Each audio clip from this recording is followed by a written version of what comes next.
Vox es ya el partido de los jóvenes y si uno lo mira eso, digamos que corta todos los segmentos, ¿no? O sea, lo es en toda España, lo es con independencia del extracto socioeconómico, lo es con independencia de si es chico o chica, es decir, eso ya es así. Nosotros somos el partido, vamos, con muchísima diferencia que está por delante en todas las redes sociales. Es verdad que hay algunas redes sociales donde antiguamente se compraban seguidores, pues hay algunos que se compraban 300.000, 500.000, 1 millón de seguidores, y bueno, eso es absolutamente falso, pero cuando uno mira la repercusión de los tweets que se ponen, o de los posts de Instagram, o de lo que se sube a Twitch, no hay ninguna duda que Vox está muy por delante de todos los demás, ¿no? A la de tres, con Luis Gracia. Bien, hoy nos acompaña Iván Espinosa de los Monteros, él es el portavoz de Vox en el Congreso de los Diputados. Primero de todo, muchísimas gracias por estar hoy con nosotros. Gracias por venir, Luis, encantado de recibiros en la casa de todos. Bien, pues A la de tres es un canal que va dedicado a gente joven. Entonces me gustaría empezar la entrevista preguntándole cómo era el Iván de 18, 19 o 20 años, qué aspiraciones tenía. Qué buena pregunta, eso no se me había ocurrido nunca. Pues yo era primero el mayor de 5 hermanos, con lo cual siempre he sido pues, una persona con cierto sentido de responsabilidad. Además, hermanos que eran bastante más pequeños que yo, ¿no? Eso por un lado. Pero por otro también pues era un chaval pues, muy divertido, muy conectado con el mundo de los años 90 que había en Madrid, de salir bastante, de divertirnos mucho, de estudiar quizá menos de lo que debía.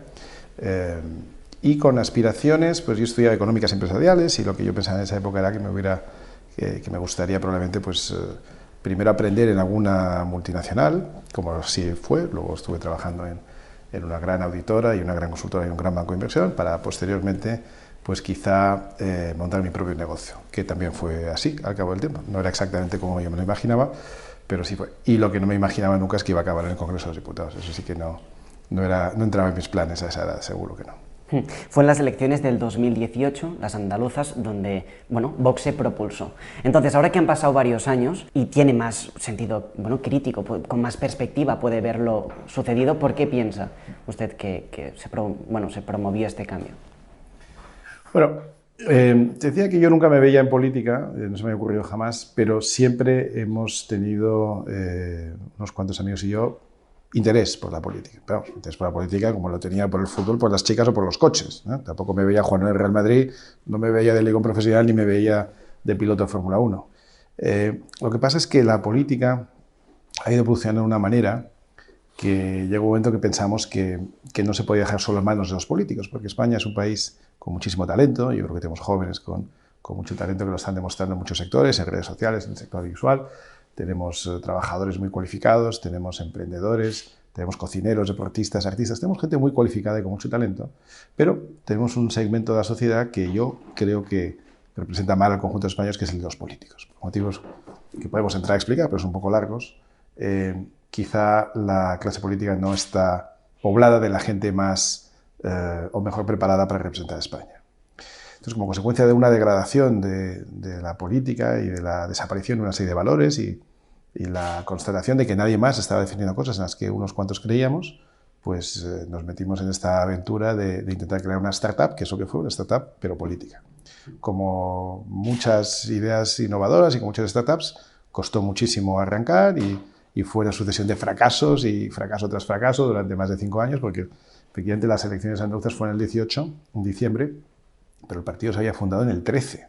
O sea que 5 años de fracaso en fracaso, liderados, eso sí, por la constancia y la absoluta convicción de Santiago Abascal de que al final llegaríamos a algo. No sabíamos a qué, ni nos podíamos imaginar estar hoy aquí con 52 diputados, pero sí, así es como fue, como consecuencia de la observación de que nadie más estaba defendiendo las ideas que estábamos defendiendo nosotros. Has hablado de una pérdida de algunos valores que usted, consideraba fundamentales. ¿Cuáles eran estos valores? Bueno, yo diría que cuando yo tenía esa edad, cuando yo tenía tu edad, había cosas que no se discutían.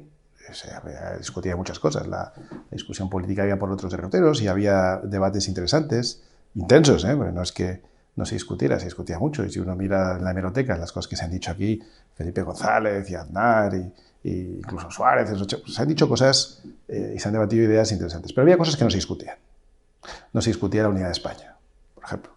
No se discutía la vocación europeísta atlantista de España, no se discutía los valores occidentales, no se discutía el valor de la vida, no se discutía la integridad territorial de la nación. No se discutía que España, en un Estado económico y social de derecho, era un sitio donde se amparaba la libertad, donde todos estábamos bajo una misma legislación, donde todos éramos iguales ante la ley, donde se defendían principios que vienen del derecho romano de 2000 años, que era un país tolerante, pero también exigente con el cumplimiento de la ley, que tiene unas fronteras que no se podían permear sin permiso, que no se podía ocupar una casa sin permiso, que no se podía ocupar un coche sin permiso. En fin, es que son cosas que eran tan evidentes que no se discutían, ¿no? Entonces, que todo esto que es evidente, que es erróneo, que está absolutamente claro que debería estar fuera de discusión política, se esté discutiendo, es síntoma de lo mal que estamos. Y que tengamos que estar nosotros defendiéndole y nos quedemos solos en la defensa de estas ideas, pues es también un síntoma de que tenemos una clase política que yo creo que está haciendo mucho daño a España. Una clase política, pero también hay muchísima gente que por lo que ven en las redes sociales o por lo que han escuchado, no lo sé, ya tachan a Vox por un conjunto de cosas que todos sabemos, ya sea racistas, homófobos, etc. ¿Usted qué le diría a estas personas? Bueno, en general la gente que nos escucha no se queda con esas ideas. El problema es que hay mucha gente que ya viene predestinada a votar algo y a pensar algo y no lo piensa mucho, ¿no? Y se lo toman casi como, pues como su equipo de fútbol, ¿no? Cuando uno ve un partido de fútbol, y sea del equipo que sea, pues a veces parece que los penaltis que comete tu equipo no los ves y en cambio ves siempre los penaltis que no han pitado a tu favor, ¿no? Y yo creo que esto de la política y en general el dirigirse por la vida tiene que ser otra cosa. Tenemos que ser capaces de escucharnos, de entendernos y luego sí de criticar y discutir aquello en lo que no estemos de acuerdo, ¿no? Pero lo de ir poniendo etiquetas sin pensarlo mucho, yo creo que perjudica más al que lo hace que al que lo recibe, ¿no? Nosotros ya hemos demostrado que no nos importan esas falsas etiquetas, que no dedicamos ni un minuto a intentar combatirlas, sino que dedicamos todo el tiempo a explicar lo que sí somos y aquello en lo que sí creemos. Y por tanto, la gente que nos escucha directamente, no por medio de gente que manipula en los medios de comunicación, en las redes sociales, la gente que oye vídeos nuestros, que escucha lo que decimos, en general se queda con una idea mucho más clara de lo que pensamos y lo que representamos. Ha vivido en Estados Unidos durante varios años, en concreto en Chicago, y bueno, es uno de los encargados de las relaciones internacionales de Vox. Entonces, ¿usted qué papel piensa que actualmente tiene España en el mundo y cuál le gustaría con Vox, quizá en un futuro, llegar? El papel de España en el mundo es insuficiente. España tiene, por tradición, por historia, por cultura, tiene o ha tenido un enorme peso en la configuración actual del mundo, especialmente del mundo occidental. España ha sido la fuente de la primera globalización, como dice ese documental que han sacado últimamente, que yo recomiendo mucho ver, un documental producido por José Luis López. España ha sido un país que ha estado presente en los 5 continentes, un país no colonialista, como quieren contar algunos, sino un país que ha tenido territorios en todo el mundo, donde se hablaba de la España de uno y otro hemisferio, de uno y otro lado del Atlántico. Entonces España tiene un papel preponderante en el conjunto de Europa, en el norte de África, en el conjunto de las Américas y también un papel menos conocido en Oceanía. Es verdad que hemos ido perdiendo peso en el escenario internacional, culminando con la pérdida de Cuba y Filipinas en el año 98, lo cual promueve toda una oleada de pesimismo que a su vez ha generado básicamente la explosión de los nacionalismos y que hemos generado mucho autoodio, que es una cosa que a mí siempre me ha sorprendido mucho, es decir, que en vez de estar orgullosos de nuestra historia y conscientes de la importancia del papel que ha tenido España en la historia del mundo, pues que estemos constantemente, o que algunos estén constantemente odiando lo que hicieron sus abuelos, sus ancestros, sus bisabuelos, ¿no? Entonces, España debe recuperar un papel mucho más importante en el mundo, pero para que eso se produzca es, yo creo que condición previa, que los españoles seamos conscientes de la importancia de España, porque solo así podremos, una vez asumido ese papel importante de España en el conjunto de la historia del mundo, solamente así podremos, como digo, empezar a tener un poco más de importancia. ¿Y a qué me refiero con tener más importante? Pues yo creo que tenemos que ser un interlocutor mucho más importante en Iberoamérica. Tenemos que tener un papel mucho más exigente a nosotros mismos, en apoyo de la democracia, la libertad, la propiedad privada, las constituciones de cada uno de esos sitios, de los valores humanistas que desde la Escuela de Salamanca en España se han ido propagando por el mundo. Porque la libertad no es un valor obvio, es un valor al que se llega después de mucho pensar y de mucho evolucionar, y esa libertad, que es la que ha dado las mayores cotas de prosperidad en la historia del universo para las personas en todo el mundo, esa libertad tiene mucho que ver con, como digo, con el papel de España en el mundo, desde los escolásticos de Salamanca hasta la propagación de de ciertas ideas en el siglo XV, XVI en adelante en todas las Américas, ¿no? Entonces, España tiene que volver a tener un papel con nuestras naciones hermanas americanas, un papel de defensa de la libertad, de la democracia y de los valores. España tiene que tener un papel mucho más importante en Europa, donde se juega mucho de nuestro futuro y donde se toman muchas decisiones por nosotros sin que España participe. Y sin duda España tiene que reforzar sustancialmente su papel en el norte de África, en el Medio Oriente y en el lejano, y en Asia, ¿no? Que son focos donde están pasando cosas muy importantes para la evolución del mundo. Si uno mira lo que está pasando, por ejemplo, en Emiratos, pues se da cuenta de que es un centro no ya de producción de petróleo, sino un centro financiero, un centro de innovación, un centro productivo donde España apenas está presente. Y eso no tiene ningún sentido. España tiene muy poco peso en Asia, donde podríamos tenerlo con mucho más sustancialmente, ¿no?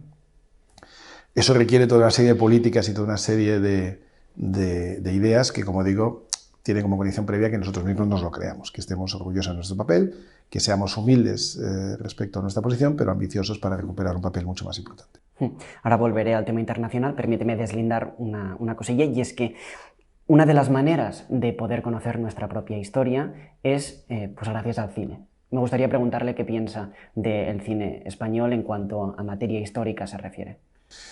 Bueno, yo creo que España tiene una tradición de producción cinematográfica extraordinaria y tenemos gente muy desconocida, gente que ha ganado Oscars y que no todo el mundo conoce, pero en ámbitos muy distintos, ¿no? Desde el ámbito científico, ¿no? Fue un español llamado Juan de la Cierva el que inventó el estabilizador de cámaras, eso que llevamos en los móviles y en las cámaras, que hace que aunque te vibre un poco la mano, la imagen sea estable. Eso fue motivo de un premio Oscar.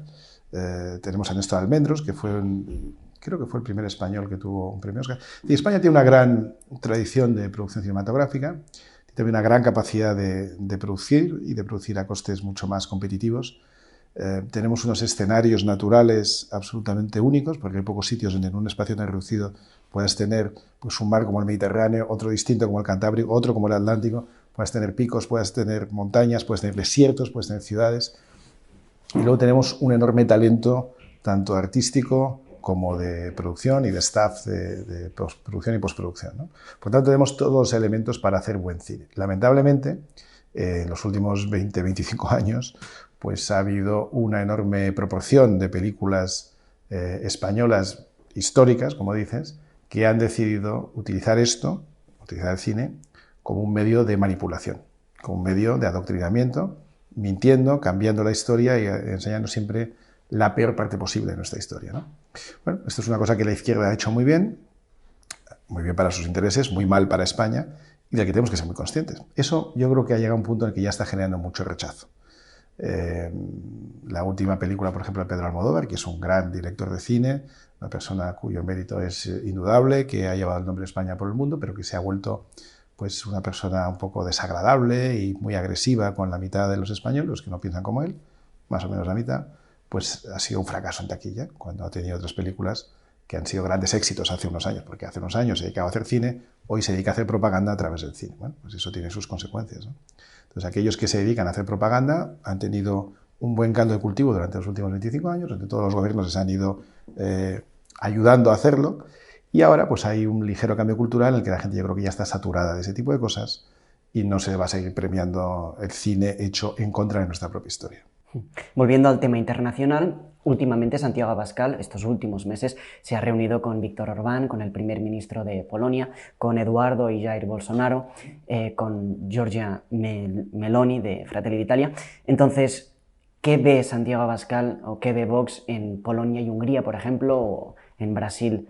Pues cosas parecidas, ¿no? En el caso de Polonia y Hungría lo que vemos es la defensa de la esencia de lo que es Europa. Es decir, frente a aquellos que dicen que Polonia y Hungría están desafiando la propia existencia de la Unión Europea, lo que nosotros creemos es que Polonia y Hungría son los auténticos bastiones de resistencia y de preservación de lo que era la Unión Europea frente a todo un avance de lo que nosotros llamamos el consenso progre, pero que tiene que ver mucho también con esta Agenda 2030 y con estas ideas globalistas que yo creo que van a hacer y están haciendo ya mucho daño a nuestras sociedades. Nosotros creemos mucho en Europa, creemos que la Unión Europea es una institución absolutamente esencial a la que España pertenece por derecho propio. España es europea, lo diga o no, la Unión, antes, durante y después de nuestra pertenencia a la Unión Europea, lo somos por razones históricas, y la Unión Europea, aparte, es una institución en la que nosotros tenemos que estar presentes y con más peso. Pero lo que está sucediendo en la Unión Europea es una deriva muy distinta de aquella a la que nosotros, como españoles, nos adscribimos. La Unión Europea es la unión de naciones soberanas que deciden colaborar y que deciden poner en común ciertas cosas, incluso, en algunos casos, cediendo soberanía de manera explícita. Por ejemplo, soberanía en la política monetaria. Hemos decidido ceder nuestras monedas, apartarlas para crear una moneda común y con ello perdiendo la capacidad de ejercer una política monetaria, entregándosela al Banco Central Europeo. Bien, eso es una cosa que hemos hecho explícitamente y conscientemente. Lo que no hemos hecho en ningún caso es decirle a las instituciones europeas que tienen que dictar nuestras políticas de inmigración, o educación, o de natalidad, o de seguridad. Y esas son cosas que la Unión Europea está intentando usurpar de las naciones. Polonia y Hungría están defendiendo la capacidad de las naciones de decidir ellos mismos sobre cuál va a ser su política de inmigración, cuál va a ser su política de educación, cuál va a ser su política o sus políticas sociales, y no permitir que unos burócratas que no ha elegido nadie nos impongan unos criterios que tienen que ver mucho, como digo, con ese consenso progre y con ese globalismo, y que van en detrimento de la soberanía de esas naciones y sobre todo en detrimento del ideal europeo y occidental. Volviendo a España, España se rige por el sistema de reparto en cuanto a las pensiones, ¿no? Entonces, los jóvenes, en teoría, tenemos que encargarnos de pagar las pensiones a los que ahora son mayores. ¿Qué pasa? Que ya no nacen hijos. Y los mayores cada vez viven más. Eso no es un problema, obviamente, pero el problema es que los jóvenes están mal pagados. Entonces, ¿cómo solucionaríamos toda esta problemática? Y no sé qué piensan de políticas familiares, etcétera. Bueno, de políticas familiares creo que es claro que nosotros somos partidarios de promover el concepto de familia, de promover la natalidad, porque efectivamente, como indicabas, España es uno de los países donde nacen menos niños. Es un país que tiene un problema de natalidad gravísimo, de los más graves del mundo, ¿no? Tenemos las tasas de fecundidad más bajas diría del planeta, a lo mejor con el Vaticano, más o menos parecidas, pero de las más bajas del planeta sin duda. Y es un problema en muchos aspectos. Es un problema de razón social, porque una ciudad sin niños o un barrio sin niños pues es un barrio un poco más triste, ¿no? Pero es que además va a ser un barrio o una ciudad o un país donde dentro de 10 o 15 o 20 años no habrá jóvenes. Y los jóvenes sois los que dais impulso a tantas cosas en la vida, ¿no? Es muy necesario tener jóvenes. En el caso concreto de las pensiones, lo que nos encontramos es ante dos problemas. Uno es el problema en sí de las pensiones, del que ahora entraremos a hablar, y otro es el problema de los políticos. El problema de los políticos es que no quieren hablar del problema de las pensiones. Es decir, mienten, ocultan que existe un problema. El problema no es muy discutible, el problema es de orden matemático. Como tú bien dices, el sistema que tenemos hoy es un sistema que, por cierto, si se aplicara en la esfera privada se consideraría una estafa piramidal, es decir, que consta de una estructura según la cual muchos que hay abajo, en este caso abajo por edad, pagan a los que están arriba, ¿no? Entonces, eso es un sistema que puede subsistir infinitamente siempre y cuando haya pocas personas arriba, es decir, pocas personas percibiendo una pensión y mucha base cotizando, trabajando, aportando. ¿Cuál es el problema? Que si uno mira la pirámide poblacional de España, la pirámide poblacional que tenemos en España en la actualidad, pues efectivamente hay una serie de personas que tienen 90 años o más, que no son muchas, luego los de 80, que son unos cuantos más, los de 70, 60, 50, y a partir de ahí empieza a reducirse. Entonces los que tienen 40 son menos que los que tienen 50. Los que tienen 30 años son menos que los que tienen 40. Hay a lo mejor aquí una pequeña apertura, pero luego vuelve a caer. Es decir, que tiene casi forma de diamante. Es evidente que esto no es sostenible, es una cuestión puramente matemática. Pero nadie quiere hablar de esto, porque hablar de esto pone nerviosa a mucha gente. Primero, porque los propios políticos creo que no entienden bien cómo funciona el sistema de pensiones. Y segundo, porque su teoría es que no quieren preocupar a la gente. Yo creo que la gente es suficientemente madura como para que los españoles ya tienen una cierta madurez y un cierto conocimiento como para que se pueda, primero, señalar que hay un problema y segundo, decidir cómo vamos a atajar ese problema. Ese problema tiene varias posibles soluciones. No hay nadie que diga esta es la única solución posible. Por ejemplo, la solución que dicen los progres es inundemos esto de inmigrantes. Porque si no hay suficientes niños o no hay suficientes jóvenes, entonces ensanchemos la base, traigamos 3 millones de inmigrantes africanos, por decir algo, porque ahí la tasa de natalidad es muy elevada, hay un boom de natalidad, pues que vengan a España y entonces así pagarán nuestras pensiones. Bueno, esa es una fórmula, pero no hace falta que explique la cantidad de problemas que pueden verse o que pueden producirse derivados de esa forma de pensar. Hay otro que puede decir, bueno, pues entonces fomentemos políticas de natalidad para que los españoles vuelvan a tener muchos hijos. Efectivamente, es una posible solución también, pero probablemente ya llegamos tarde para que los que hoy tienen 30, 40, 50 años puedan tener suficientes jóvenes trabajando para ellos, aunque nacieran a partir de hoy, porque ya hay, como digo, ese inciso, esa caída de la población en los que son un poco más jóvenes, y probablemente sería una medida necesaria, pero insuficiente. Hay otros que dicen, no, vamos a cambiar el sistema de pensiones y en vez de hacer un sistema de reparto, o sea, un sistema de capitalización. Bueno, eso tiene también una serie de implicaciones de las que hay que hablar, hay que debatir, hay que explicar. Y además de todas esas, lo más probable es que ninguna sea suficiente por sí misma. Y por tanto, nosotros añadimos una más, que es, oiga, probablemente hay que revisar la estructura de gasto público que tiene España. Y lo que decimos es, tenemos una estructura administrativa tremendamente ineficiente, que no se corresponde con la manera en la que España ha evolucionado en los últimos 40 años, donde todas las oficinas, todas las empresas, todos los jóvenes son mucho más eficientes que hace 25 años. Lo que antes necesitabas 8 instrumentos, hoy lo tienes en el móvil. Lo que para antes necesitabas 12 ujieres, secretarias, asistentes, hoy lo hace una sola persona. Si hemos sido todos más productivos, si somos capaces de hacer más con menos, ¿por qué no somos capaces de reducir el tamaño de la administración para ser más productivos con una estructura más pequeña? Y lo que se ahorra de esas comunidades autónomas, que son redundantes e innecesarias, se aplica a las pensiones. Pues probablemente no haya una sola solución que sea suficiente para cambiarlo todo. Probablemente haya que medir si hay que hacer un peso relativo de cada una de las posibles soluciones u otras que no estoy mencionando yo ahora y que se pueden analizar, pero para eso hace falta tener un debate franco, real, entre gente que entienda un mínimo, pero un mínimo de matemáticas financieras y que considere que los españoles son suficientemente maduros como para poder hablar de estos temas. Una de las preguntas que me han pedido que le transmita es si puede parecer a veces que el mensaje de Vox sea chocante, que sea muy directo en cuanto a veces algunas palabras, yo qué sé, progre, por ejemplo. Pues esto al final piensa que puede hacer que votantes de otros partidos no voten a Vox, no por el hecho de decir progre, sino por un conjunto de cosas que quizá pueden parecer bastante chocantes. En los últimos años se ha popularizado un término que es la llamada ventana de Overton. ¿Qué es la ventana de Overton? Es aquello que una sociedad, la que sea, define como políticamente aceptable. Todo lo que está contenido dentro de esa ventana es aceptable, todo lo que está fuera se considera extremista. En España, esa ventana de Overton se ha corrido de una manera absolutamente dramática hacia la izquierda y hacia el separatismo. Es decir, cosas que hace 10, 15, 20 años eran inaceptables, por ejemplo, la presencia de Bildu, del brazo político del grupo terrorista de ETA en esta Cámara, esto era inaceptable hace 20 años. De hecho, no se aceptaba, estaba prohibido. O, por ejemplo, que se haga un homenaje a delincuentes condenados por agredir a policías. Esto se ha hecho en esta Cámara esta semana.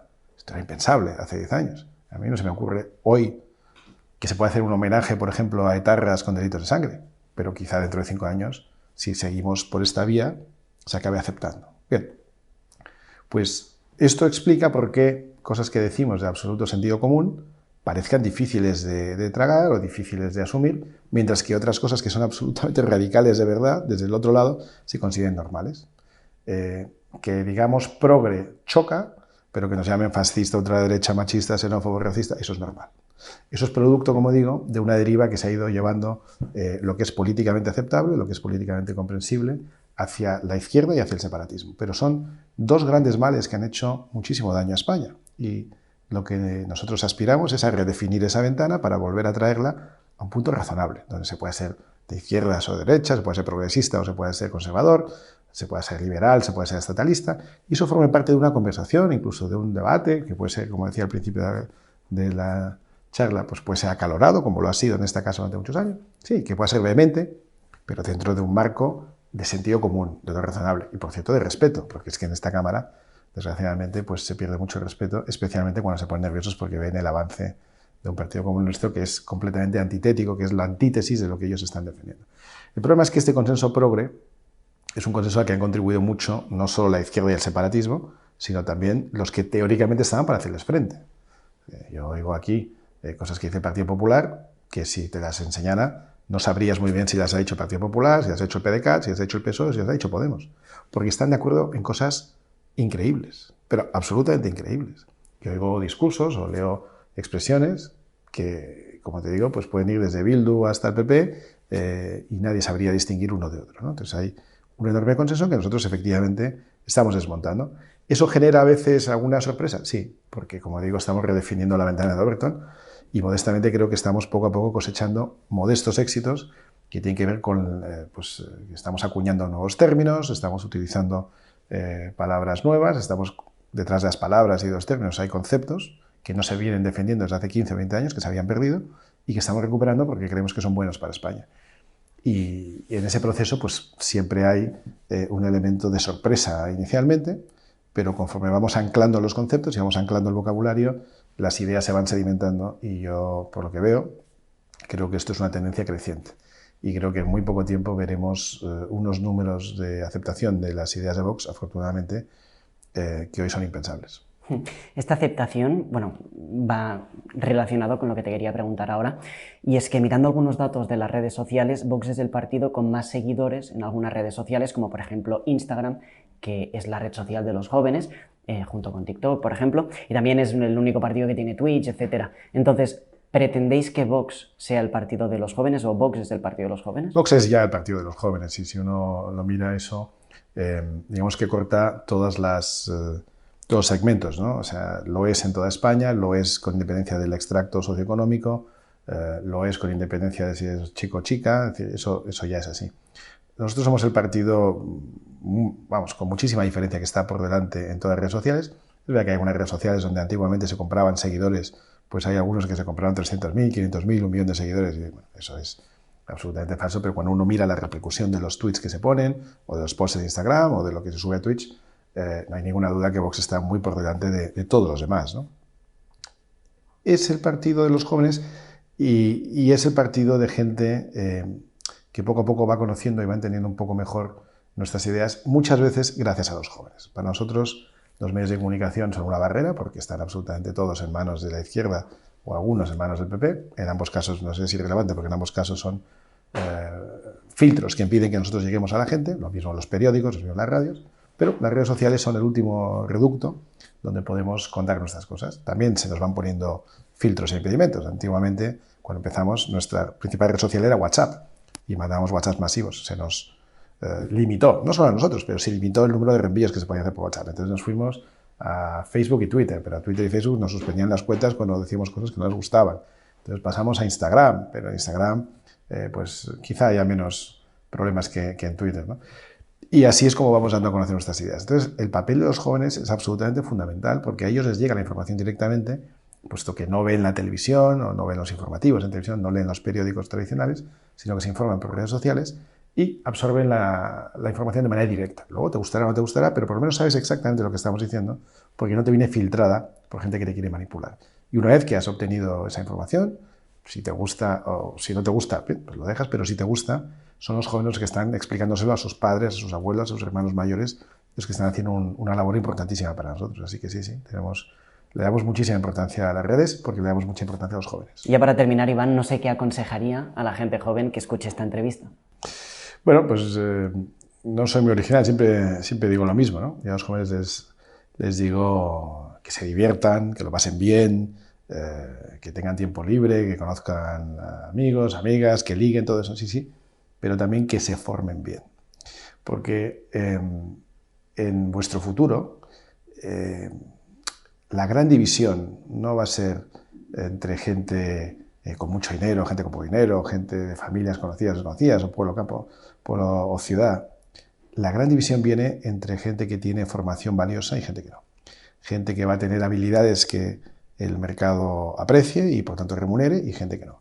Gente que tenga una experiencia producto de esa formación y gente que no.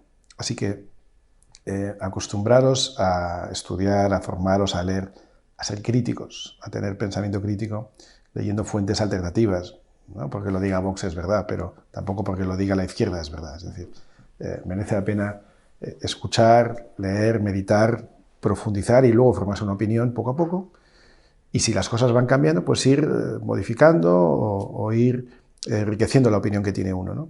Dejándose manipular lo menos posible por los medios de comunicación, por los propios políticos, incluidos Vox, de verdad. Es decir, merece la pena escucharles a todos y conforme al criterio que tenga cada uno, irse formando su propia opinión. Pero sobre todo, formarse es fundamental, porque en el futuro tendrán éxito y tendrán suerte en la vida los que tengan la formación adecuada, formación que el mercado valore y aprecie, y que sepa poner esa formación en valor, trabajando, sea por cuenta propia o por cuenta ajena, y añadiendo valor al mercado, que es donde se va a generar suficiente riqueza como para que tengan, como yo espero, pues una vida plena, una vida en familia, una vida suficientemente cómoda como la tuvieron vuestros padres y como la han tenido vuestros abuelos. Bien, pues si eso es todo, muchísimas gracias, Iván Espinosa Los Monteros, portavoz de Vox en el Congreso de los Diputados, por habernos dedicado este tiempo. Pues muchas gracias a ti, gracias por venir y muchas gracias por lo que haces, que eres un valiente desde Barcelona. Así que muchas gracias. Si estás escuchando a la de 3, es gracias al apoyo de nuestros suscriptores.